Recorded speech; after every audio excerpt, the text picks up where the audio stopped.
February 19, 1945. Iwo Jima. The volcanic island trembles beneath an unending roar of naval guns. Black smoke curls into a gray sky that smells of sulfur and burning oil.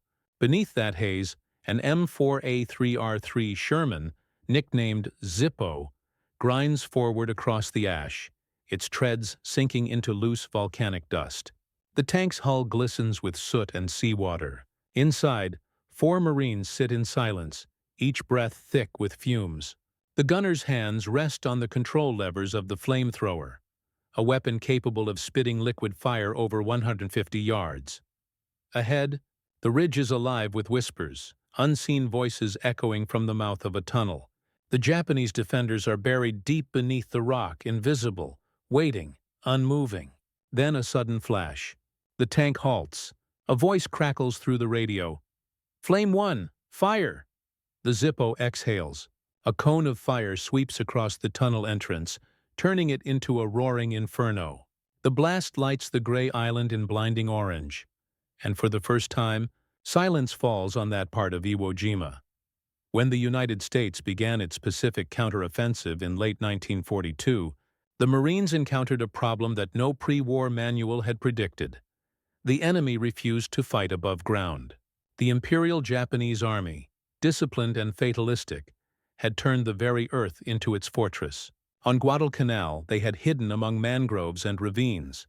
By Tarawa in 1943, they had learned to dig. And by 1944, on Peleliu, Saipan, and Iwo Jima, they had vanished entirely beneath the rock. It was not cowardice. It was strategy. Japanese engineers, guided by lessons from years of island warfare, perfected the art of tunnel defense.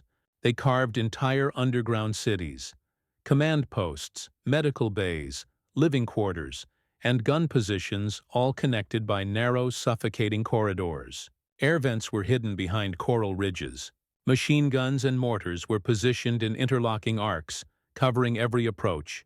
The American doctrine of overwhelming firepower, naval bombardment, airstrikes, and artillery became nearly useless. The enemy no longer stood to be shelled. He waited beneath your feet. On Peleliu in September 1944, this reality hit the Marines with brutal clarity. The island's Umur Ridge, later called Bloody Nose Ridge, was a labyrinth of caves, each one linked by tunnels impervious to bombardment. Japanese soldiers fired, disappeared, and reappeared hours later from another hole behind the attackers. The U.S. lost more than 9,000 men to secure an island barely 6 miles long. And still, Japanese defenders fought until starvation or suffocation ended them. The pattern was clear. Every island ahead would be worse. After Peleliu, U.S. planners realized that traditional infantry tactics, grenades, satchel charges, and flamethrower infantry teams, could not meet this challenge alone. Flame infantrymen had to crawl to within a few dozen yards to reach a cave mouth, often under sniper and machine gun fire. Their range was limited, their tanks vulnerable, and the weapon's psychological effect was matched by its danger to the user. Many never returned from their approach runs. The answer came from within the Marine tank battalions.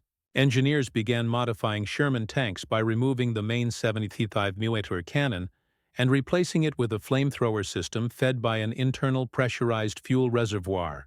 These vehicles became the M4A3R3, nicknamed Zippo after the famous lighter brand, a grimly fitting moniker. Early prototypes had appeared earlier, notably the M3 Satan on Saipan, adapted from older Stuart tanks.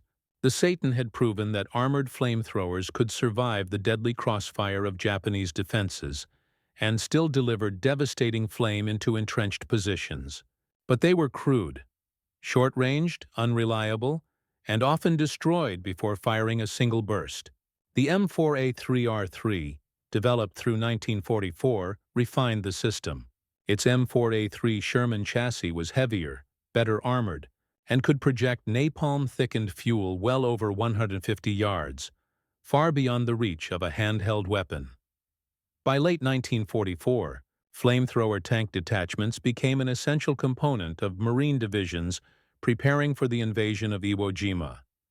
Each division received a handful of these specialized vehicles, operated by men trained not only as tankers, but as psychological weapons. They learned to work in coordination with rifle platoons and engineers, the so-called Blowtorch and Corkscrew teams. The method was systematic: smoke to obscure, demolitions to seal, flame to neutralize, and infantry to confirm. While the flamethrower tanks were powerful, they came with risk. Inside each vehicle were hundreds of gallons of volatile fuel. A single armor-piercing hit could turn the entire machine into a fireball. Crews knew this, yet the need to root out tunnel networks forced them forward again and again. These battles were not fought over open plains or cities, but across jagged volcanic terrain, where caves were layered upon caves. The Japanese commander, Lieutenant General Tadamichi Kuribayashi, had spent months transforming Iwo Jima into a steel-and-lava fortress. His men dug nearly 11 miles of tunnels across the island. They were ordered not to repel the beach landings, but to bleed the Americans from within the rock itself.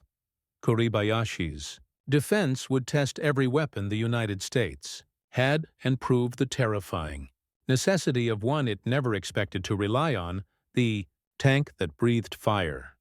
In the months leading up to Iwo Jima, the Pacific War had entered its most unforgiving phase. By late 1944, the United States had taken Saipan, Guam, and Tinian, islands that brought the Japanese homeland within range of B-29 Superfortress bombers. The next objective was Iwo Jima, a small volcanic outcrop halfway between the Marianas and Tokyo. Barely 8 square miles in size, it was dominated by Mount Suribachi to the south and a maze of ridges to the north. Yet its value was enormous. It housed radar stations and airfields capable of intercepting U.S. bombers, and could serve as an emergency landing base once captured. The Japanese understood this better than anyone.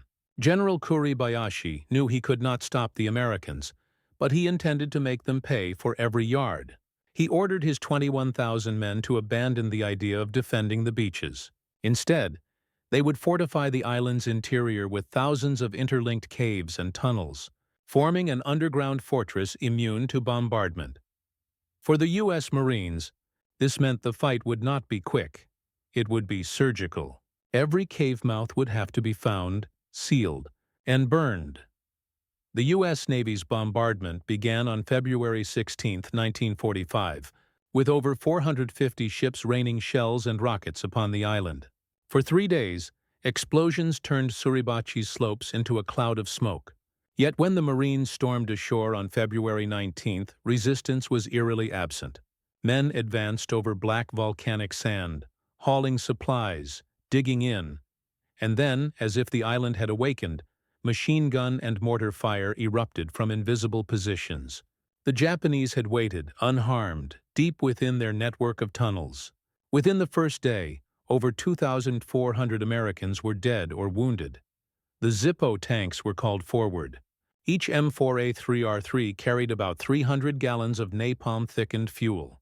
The flamethrower system, designed by Seabees, Naval Construction Battalions, working alongside Army Chemical Warfare Service engineers, could project a stream of burning fuel up to 150 yards.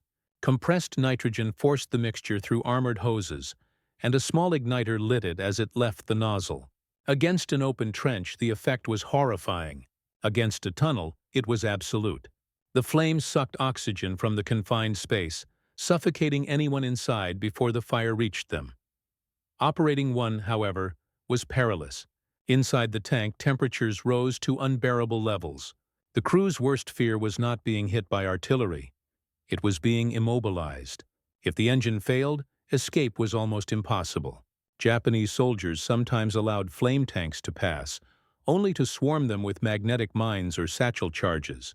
The M4A3R3s often moved with infantry screens and engineers, clearing terrain foot by foot.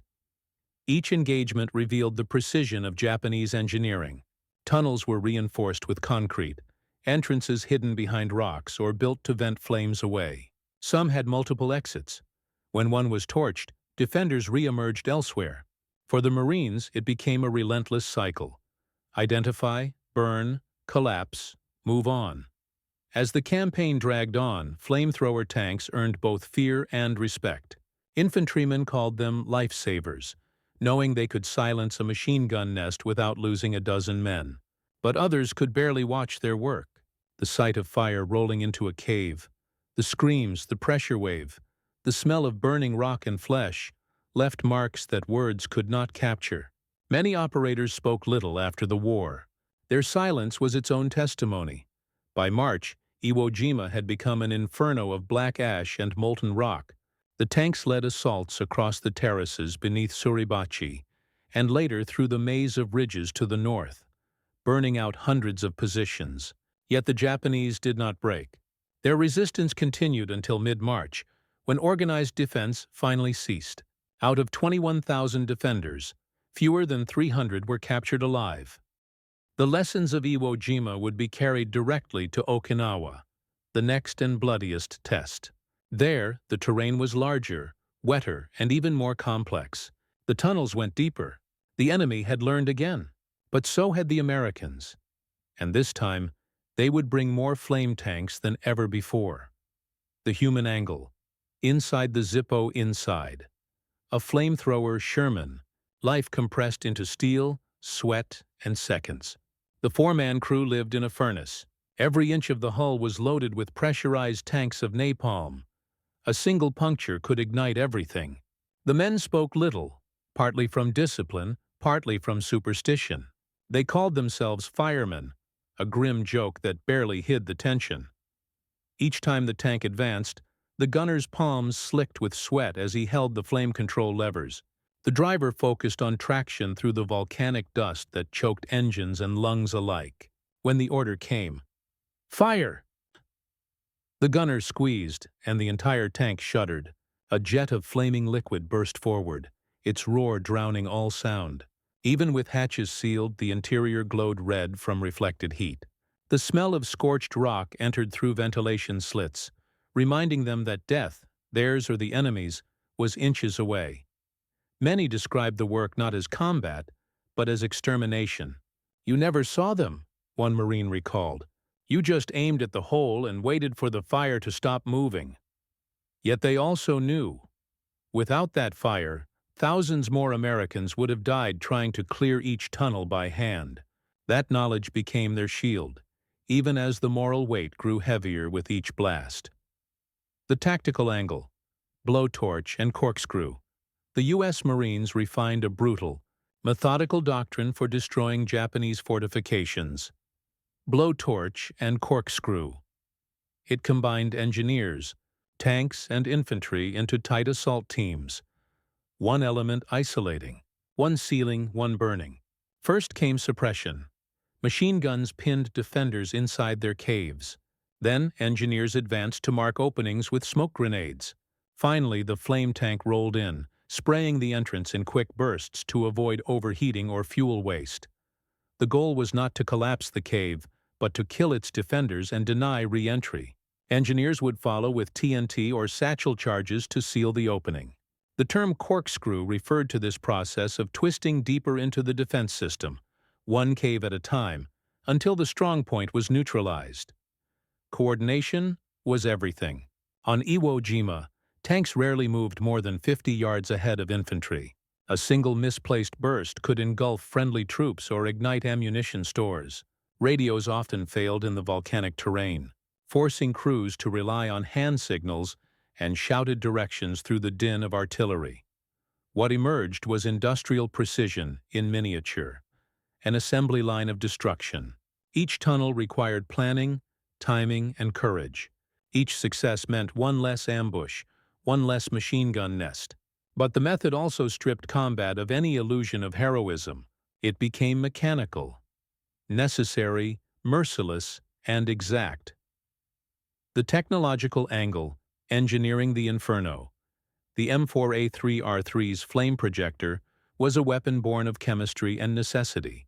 Instead of the standard 75mm cannon, the tank's turret housed the Ronson flamethrower system, powered by nitrogen pressure. Its fuel, thickened gasoline, early napalm, that clung to surfaces and burned above 800 degrees C. Unlike pure fuel, napalm didn't splash and evaporate. It stuck, crawled, and suffocated. Engineers faced constant problems. Fuel hoses had to resist pressure and heat while remaining flexible enough for turret rotation. Early seals burst, coating the turret interior with flammable mist. Ignition systems failed under humidity and shock, forcing operators to carry spare igniters inside the turret. To prevent self-immolation, crews lined fuel tanks with armored baffles and rerouted wiring through insulated conduits. Range was the key advantage. A handheld infantry flamethrower could reach 30-40 yards. The M4A3R3 extended that to over 150. It could fire continuous bursts lasting up to 50 seconds. Each shot consumed gallons of fuel, so crews learned to pulse.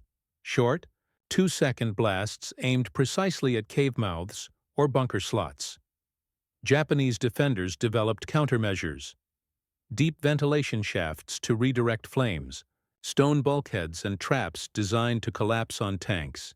Yet the physics of fire favored the attacker. In an oxygen-starved tunnel, flame created a vacuum that imploded air back through the passage, killing anyone still breathing inside. The technology was terrifyingly efficient and utterly unanswerable. The leadership angle, orders beneath the ash from the high command down to platoon level. Every officer in the Pacific faced the same grim arithmetic: how to conquer a fortress that refused to surrender. Lieutenant General Holland M. Smith, commander of the Fleet Marine Force Pacific, understood that conventional assaults only multiplied casualties. By late 1944, his reports described island warfare as a process of systematic incineration. Leaders like Smith and General Harry Schmidt of the 5th Amphibious Corps recognized the flamethrower tank as a strategic equalizer, not a terror weapon, but a tool of survival. Their orders emphasized precision and conservation. Every drop of fuel had to count, every shot coordinated with infantry advance. Yet they also knew the moral toll on their men. Many field commanders allowed flame tank crews to rest longer between missions, understanding the psychological exhaustion that came with their work. At the tactical level, company commanders adapted daily. Communications officers refined code words, torch, dragon, Inferno, to signal flame operations without revealing targets. Platoon leaders plotted each tank's field of fire to prevent overlap with supporting units. As the island battles intensified, the chain of command blurred into instinct. Leadership in these moments wasn't about issuing orders. It was about holding the line between necessity and humanity, between victory and the memory of what it cost. The enemy angle, beneath the mountain. Inside Iwo Jima's tunnels, the Japanese defenders existed in another world. The volcanic heat could reach 100 degrees Celsius, the air thick with fumes and smoke from cooking fires and gunpowder. Ventilation shafts were narrow and hidden, sometimes emerging just inches from the surface. For weeks, men lived without sunlight, surrounded by the moans of the wounded and the constant rumble of bombardment above. General Kuribayashi forbade suicidal banzai charges. He ordered his troops to fight from concealment, to make every tunnel a trap.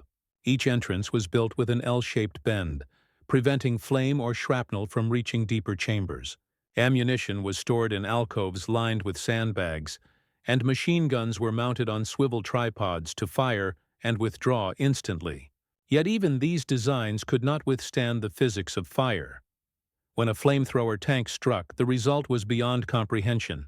The flames sucked oxygen out of the air, creating a wave of overpressure that ignited everything combustible: uniforms, paper maps, flesh. Survivors sometimes staggered out of side tunnels, gasping, blinded, their weapons still clutched in burned hands.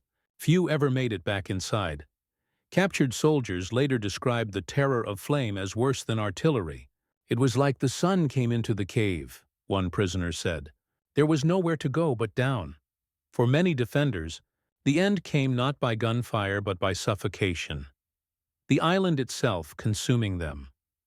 The moral angle: fire as salvation and damnation, no other weapon of the Pacific War provoked such conflicting feelings among those who used it. For the Marines who fought in the tunnels, the flamethrower was both savior and sin. It saved lives, yet every use left an indelible mark. Letters home rarely mentioned it. Chaplains noted a rise in quiet guilt among tank crews, men who had witnessed what fire could do in confined darkness. The U.S. command justified its use as a tactical necessity. The Japanese refusal to surrender, their use of suicide traps and fake surrenders, had made mercy almost impossible. Every cave could hide an ambush. Every surrender flag could conceal a grenade. Flame became a language of finality, one that ended the conversation. After the war, public opinion remained divided. Some historians condemned flamethrowers as indiscriminate weapons. Others argued they shortened battles that might have otherwise doubled in casualties. Veterans themselves offered the truest measure. One Marine said simply, "I never slept right again after using it, but I never wished I hadn't."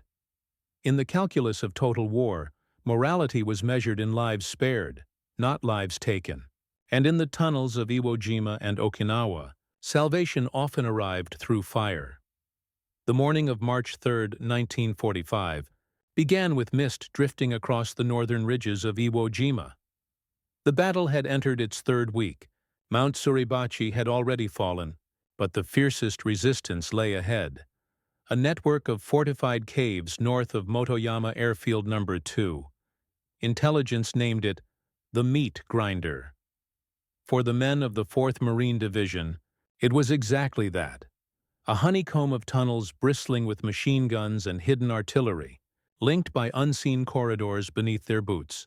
At 0730 hours, Company C, 5th Tank Battalion, received orders to advance with infantry support toward Hill 382, a mound of fractured rock concealing more than 100 fortified caves. Among the armored spearhead were 3 M4A3R3 flamethrower tanks, codenamed Zippo 1, 2, and 3. Their task: neutralize the strong point known as Turkey Knob, where Japanese command posts had resisted days of shelling. The assault began under a veil of smoke from naval rockets. As the Marines crawled forward, artillery thundered from offshore, shaking the ground.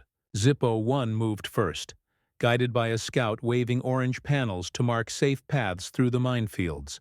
Every few yards, the tank stopped, turret scanning. The gunner, Corporal Raymond Powers, watched the rocks ahead. Nothing moved. Then a flash. A 47mm anti-tank round struck the glacis plate, shattering its paint but failing to penetrate. Inside, the crew froze for a heartbeat. Then came the command. "Flame! Left sector." Powers squeezed the trigger. The Zippo roared alive. A jet of liquid fire surged from the barrel, striking the rock face and rolling downward like molten lava. The air itself seemed to ignite. In seconds, the gray ridge turned orange. The cave's mouth vanished in a storm of heat. Observers later said it looked as if the earth was bleeding fire. The effect was instantaneous. Gunfire from the position ceased. A moment later, secondary explosions burst from inside, stored munitions cooking off. Infantry advanced cautiously, faces hidden behind scarves against the stench of burning sulfur and flesh. One Marine radioed, "Target silent," moving forward. Yet silence on Iwo Jima never lasted. As Zippo 2 maneuvered to cover the flank, another anti-tank gun, hidden behind a false wall, opened fire. The shell pierced the track skirt, immobilizing the tank. Flames licked up from the impact point as the driver, Sergeant Joe Gallagher, fought to steer the vehicle behind cover. Inside, the crew's only thought was to avoid ignition of the fuel tanks. Gallagher later recalled the terror of that moment. "You can't bail out.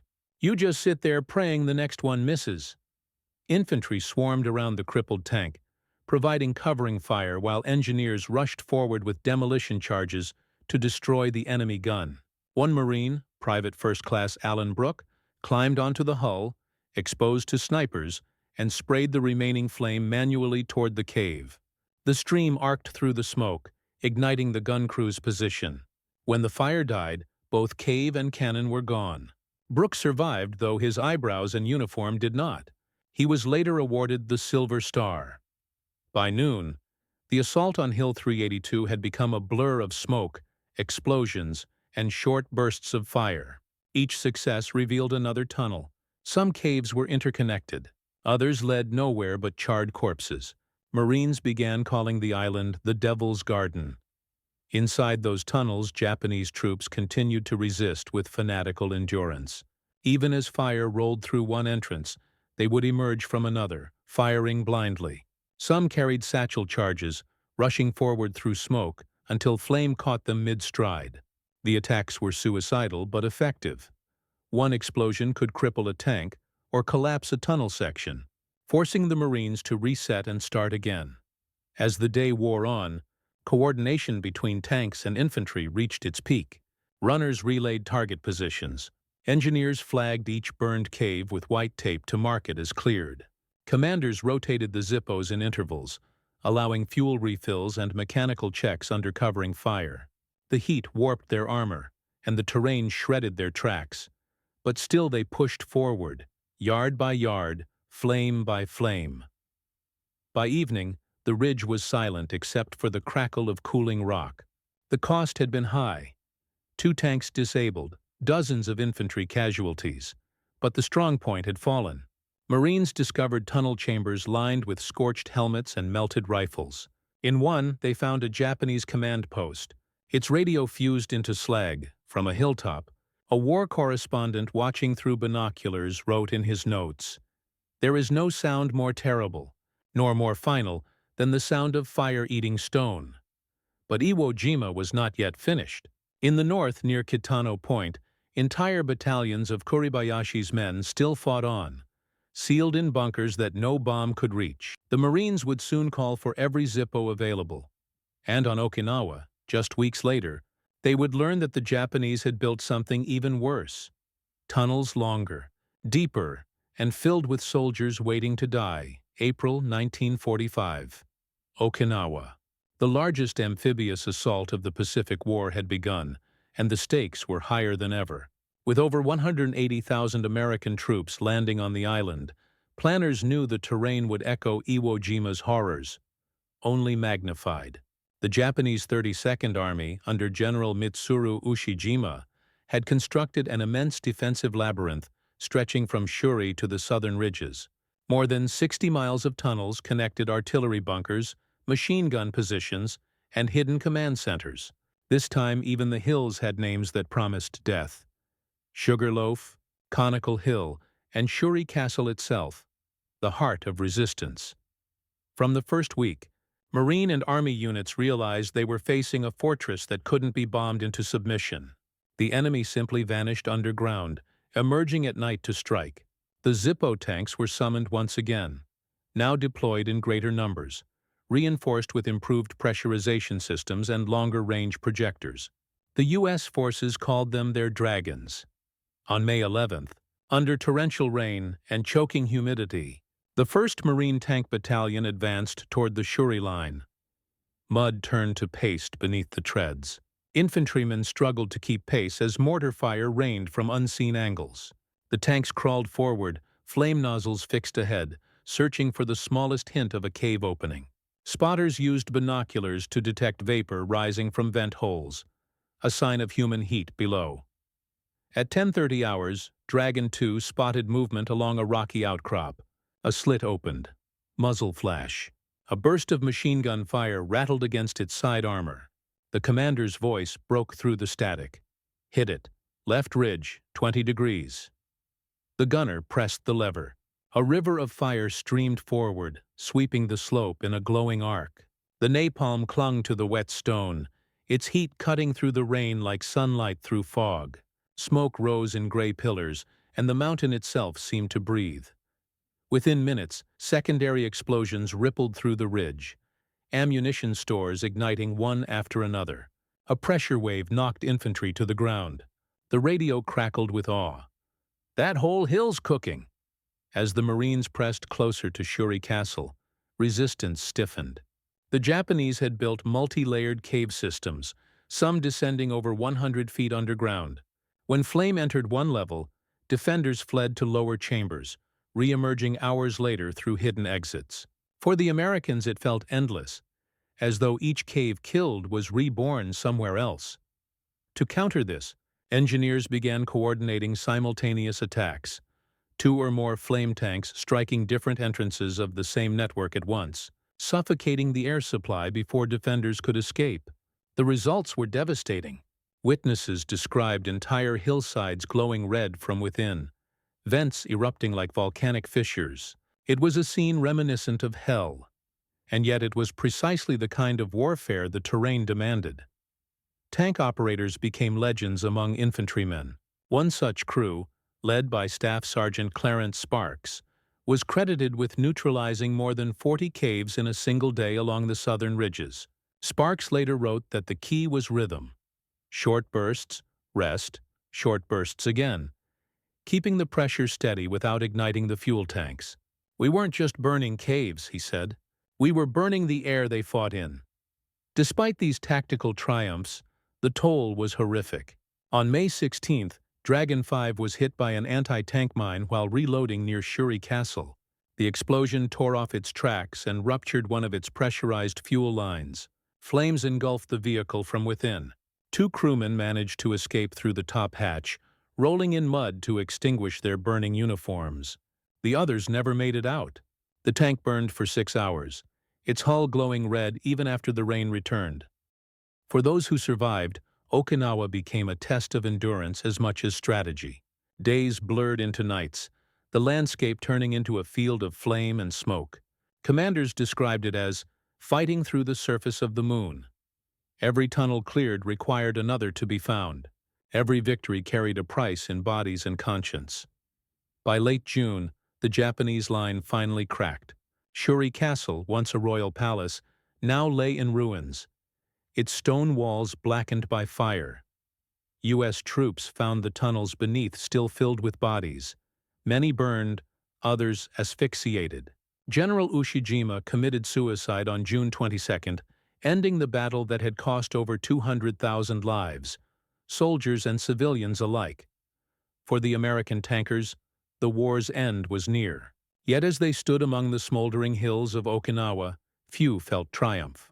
They had witnessed the Pacific's final metamorphosis, from jungle warfare to subterranean extermination. The flamethrower tank had proven its worth beyond doubt, but it had also revealed the darkest truth of modern combat. Victory no longer depended on courage alone, but on the ability to turn the earth itself into a weapon. The tunnels of Okinawa fell silent, but their memory, and the inferno that consumed them, would follow these men long after the guns stopped. When the flames finally died out on Okinawa, the Pacific looked different, not just on maps, but in the minds of every soldier who had survived it. The island that had once been a lush stretch of farmland now resembled the surface of a burnt planet. Trees reduced to stumps, soil fused into glass, and entire ridgelines hollowed by fire. The cost was staggering. More than 12,500 Americans were killed, and over 36,000 wounded. Japanese military losses exceeded 100,000, with tens of thousands of civilians trapped between both sides. And amid the carnage, one figure kept reappearing in the battle reports: the flamethrower tank. Commanders across the 10th Army acknowledged its decisive role in collapsing Japan's tunnel defense. Post-battle analysis estimated that flame tanks were responsible for neutralizing up to 40% of fortified positions in certain sectors. The same bunkers that had withstood weeks of artillery fire were silenced in minutes once the Zippos engaged. Yet victory carried no celebration. Even the language of the official reports reflected discomfort. Terms like liquid fire and burning agent replaced the word flame. The reports were matter-of-fact. Cave neutralized. Enemy resistance terminated. Fuel expenditure, 120 gallons. Behind every statistic lay images too brutal for print. Many tank crews came home with unspoken trauma. Psychologists noted patterns of recurring nightmares. Tunnels collapsing, muffled screams, the smell of burning fuel. Few men could forget the sight of living flame moving like an animal across stone. Those who manned the M4A3R3 often described it as fighting a mirror. The weapon reflected their own fear back at them, magnified by fire. Despite the horror, field commanders insisted the weapon had saved thousands of American lives. Colonel Clifford Drake, who oversaw armored operations on Okinawa, wrote bluntly in his report, "Without flame tanks, the cost in infantry casualties would have been at least doubled. Against underground resistance, there is no substitute." In Washington, however, the debate over ethics had already begun. Some officials questioned whether flamethrowers violated the spirit, if not the letter, of international law. Others feared public reaction if images of their effects reached American newspapers. The War Department quietly limited the release of photographs showing burnt caves and charred bodies. The American public saw victory, not the means by which it was achieved. Meanwhile, engineers studied performance data. The M4A3R3's average survival rate exceeded expectations, but fuel systems required redesigns. Crews proposed thicker hull insulation, turret ventilation improvements, and faster refueling procedures. Within months, new prototype systems emerged, the M42B1 and M42B3, adapted from Sherman's for potential use in the invasion of Japan. Codenamed Operation Downfall, that invasion never came. In August 1945, the atomic bombings of Hiroshima and Nagasaki rendered such plans obsolete. The war ended before another flame tank ever landed on a Japanese beach. For many veterans, that was a relief. They had already seen enough fire for a lifetime. Still, the lessons of Iwo Jima and Okinawa became doctrine. The blowtorch and corkscrew tactics were codified in Marine Corps manuals, influencing post-war urban and bunker-clearing operations. The technology of flamethrowers, from tank-mounted systems to portable backpack models, entered the Cold War arsenal. Korea, and later Vietnam, would see their use evolve once more, though never on the same scale or in such confined terror. By the time the last M4A3R3s were retired in the 1950s, many had already been scrapped or repurposed. The Marines who had driven them often refused to speak of their missions. Some said that the silence was respect for the dead. Others admitted it was guilt. And yet, the truth was undeniable. In the Pacific's volcanic tombs, fire had become the only language war could speak. The fall of Okinawa marked the final and most brutal evolution of America's Pacific warfare. It was not simply a victory. It was a warning, to both sides, of how far humanity was willing to go when trapped in total war. After the battle, Allied commanders gathered data not just on enemy losses, but on the effectiveness of each weapon system. Among the statistics on artillery and airstrikes, one stood apart. The flamethrower tank's kill efficiency within fortified targets reached an estimated 97%. It was, by every tactical measure, the perfect bunker killer. And yet, perfection came with a price. Military photographers documented the blackened interiors of caves, the outlines of bodies fused to rock, and weapons melted into slag. These photographs were sealed, classified, and hidden for decades, not because they revealed secret technology, but because they revealed too much of the human cost. For those who had witnessed it, the memories were inseparable from the victory they achieved. Marines wrote home about comrades lost to anti-tank mines and snipers, but rarely mentioned their own role as fire crews. Chaplains organized impromptu confessions after battles, listening to young tankers describe nightmares of men running from flame. "They burned and disappeared," one said, "and we never even saw their faces."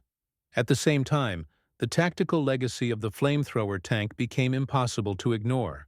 In post-war training manuals, officers cited its integration with infantry and engineers as one of the most successful combined arms innovations of the war. It became a model for how future militaries would coordinate specialized units, a direct ancestor of today's close-quarters urban warfare doctrines. The Japanese military, in defeat, also studied these engagements. Surviving officers from Iwo Jima and Okinawa admitted that flame had been their greatest fear. One lieutenant recalled that his men could endure bombardment or hunger, but once the fire came, all discipline ended. The psychological effect had matched, and in many ways exceeded, its physical destruction. In Tokyo, even as the empire collapsed, engineers continued to experiment with flame-resistant bunkers and deeper fortifications. But by mid-1945, it was clear no defense could withstand the combination of napalm, armor, and air power. When news of Hiroshima and Nagasaki reached surviving officers, some remarked that the Americans had simply found a bigger flame. After the war, captured Japanese reports revealed how commanders had anticipated and yet been powerless against the flame tanks. They had measured temperatures inside tunnels after attacks and found them exceeding 1,200 degrees Fahrenheit. Human survival was impossible beyond a few seconds. Many defenders had chosen suicide rather than face capture in the aftermath of a flame assault. For the United States, the moral and psychological fallout continued long after the guns fell silent. The Marine Corps quietly phased out flamethrower tanks in the 1950s, citing logistical cost and vulnerability. But the decision carried an unspoken reason. No soldier wanted to be the man inside that machine anymore. The Cold War favored missiles and mechanized infantry. The Zippo became a relic. Still, the legacy of those infernal machines persisted in the minds of the men who had seen them at work. At reunions, veterans sometimes raised a glass for the tankers who burned the caves, not out of pride, but remembrance. They understood that the fire had spared lives, even as it consumed souls. In the archives of the U.S. Marine Corps Historical Division lies a short report from 1946. It contains one simple line written by a major who served on Iwo Jima. "The Japanese built their war beneath the ground. We brought the sun to them." Those words, stark and unadorned, remain the most fitting epitaph for a weapon born of necessity, and for the men who carried its burden into the darkest tunnels of war. The Pacific War ended not in triumphal music, but in silence. A silence filled with smoke, memory, and ghosts. When the last embers of Okinawa cooled, the men who had fought through tunnels and caves carried home a truth the rest of the world could barely imagine. They had witnessed the future of warfare, not grand maneuvers or glorious charges, but fire creeping through darkness, one breath at a time. The flamethrower tank stood as a paradox of its age, a weapon that saved lives by incinerating others. It embodied both the genius and the horror of human invention. A machine built to overcome the limits of courage, to do what no ordinary man could bear to face directly. Its success revealed something profound about modern war: that technology, once unleashed, erases the distance between necessity and nightmare. Historians later called these battles the war beneath the war. The tunnels of Iwo Jima and Okinawa were not just fortresses.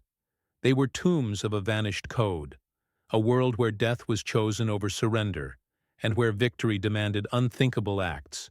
Fire became both the instrument and the witness of that transformation. For the Marines who drove the Zippos, the war never truly ended. They spoke little, aged early, and carried the smell of burnt oil in their memories. Yet their story remains essential, a reminder that even in victory some prices are too great to forget. Today, the charred tunnels of Iwo Jima still scar the volcanic rock, sealed and silent. Visitors who walk those black beaches can feel the weight of what happened there. How one small island forced humanity to stare into the heart of its own creation. The flamethrower tank was never built again, but its legacy endures, not in steel or fire, but in the question it left behind. When survival demands fire, who among us dares to hold the torch? This was not just a battle. It was a descent into fire. Yet, if you were moved by this true story of courage, fear, and survival in the Pacific War, help keep history alive. Like this video to honor the men who fought in the tunnels of Iwo Jima and Okinawa. Comment below. Fire remembers. Ediyor Dur.